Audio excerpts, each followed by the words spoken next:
ಪ್ರಧಾನಿ ನರೇಂದ್ರ ಮೋದಿ ಅವರು ರೈತರಿಗೆ ಕಿಸಾನ್ ಒಂದು ಯೋಜನೆ ಅಡಿಯಲ್ಲಿ ಒಂದು 6,000 ರೂಪಾಯಿ ಬರ್ತಾ ಇತ್ತು ಸರ್. ಹಾಗೆ ನಿಮ್ಮ ರಾಜ್ಯ ಸರ್ಕಾರ ಇದ್ದಾಗ 4,000 ರೂಪಾಯಿ ಕೊಡ್ತಾಯಿತ್ತು, ಟೋಟಲ್ 10,000 ರೂಪಾಯಿ ಬರ್ತಾ ಇತ್ತು. ಆದರೆ ಈಗಿನ ಸರ್ಕಾರ ಬಂದು ಅದನ್ನು 4,000 ರೂಪಾಯಿನ ಕಡಿತ ಆಗಿದೆ. ಸೊ 6,000 ರೂಪಾಯಿ ನರೇಂದ್ರ ಮೋದಿ ಅವರು ಬರ್ತಾ ಇದೆ ಸರ್ ಈಗ. ಯಾಕಂದರೆ ಇದರಿಂದ ಕೃಷಿ ಚಟುವಟಿಕೆಗಳಿಗೆ ಉಪಯೋಗ ಆಗ್ತಾ ಇತ್ತು.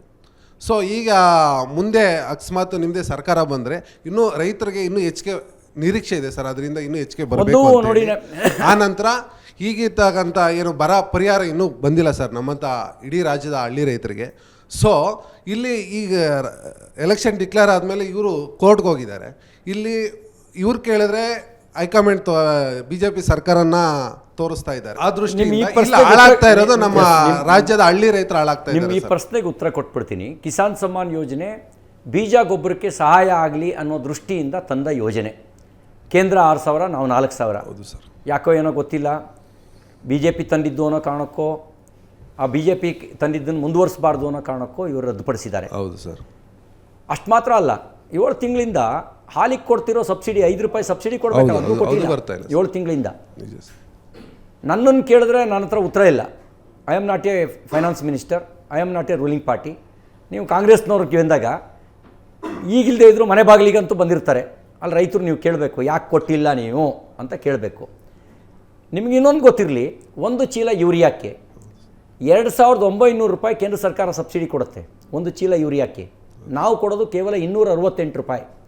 ಕೇಂದ್ರ ಸರ್ಕಾರ ಸಬ್ಸಿಡಿ ಕೊಡದೇ ಇದ್ದರೆ 3,168 ರೂಪಾಯಿ ಒಂದು ಚೀಲ ಯೂರಿಯಾ ಕೊಡಬೇಕಿತ್ತು. ಆದರೆ ರೈತರಿಗೆ ಹೊರೆ ಆಗಬಾರ್ದು ಅನ್ನೋ ಕಾರಣಕ್ಕೆ ಅತಿ ಹೆಚ್ಚು ಸಬ್ಸಿಡಿಯನ್ನು ನರೇಂದ್ರ ಮೋದಿ ಸರ್ಕಾರ ಕೊಡ್ತಾ ಇದೆ. 2,900 ರೂಪಾಯಿ ಒಂದು ಚೀಲ ಯೂರಿಯಾಕ್ಕೆ. ಇದಲ್ಲದೆ MSPನ ಡಬಲ್ ಮಾಡಿದ್ದೇವೆ, ಅತಿ ಹೆಚ್ಚು ಖರೀದಿ ಮಾಡ್ತಾಯಿದ್ದೀವಿ. ಇಷ್ಟಾದಮೇಲೂ ಕೂಡ ಇವತ್ತಿನ ಕಾಂಪಿಟೇಷನ್ನಲ್ಲಿ ನಮ್ಮ ರೈತರು ಆ ವೇಗದ ಗತಿನಲ್ಲಿ ಸಸ್ಟೈನ್ ಆಗಲಿಕ್ಕೆ ಸಾಧ್ಯ ಆಗ್ತಿಲ್ಲ. ಅವ್ರ ನೆರವಿಗೆ ಬರೋದಕ್ಕೆ ಇನ್ನಷ್ಟು ಯೋಜನೆಗಳು ನಮ್ಮ ಬತ್ತಳಿಕೆಯಲ್ಲಿ ಇದ್ದಾವೆ. ನಮ್ಮ ಮುಂದೆ ಅಧಿಕಾರಕ್ಕೆ ಬಂದ 100 ದಿನದೊಳಗೆ ರೈತ ಪರವಾಗಿರ್ತಕ್ಕಂಥ ಇನ್ನಷ್ಟು ಯೋಜನೆಗಳು ಕೂಡ ಹೊರಗೆ ಬರ್ತವೆ.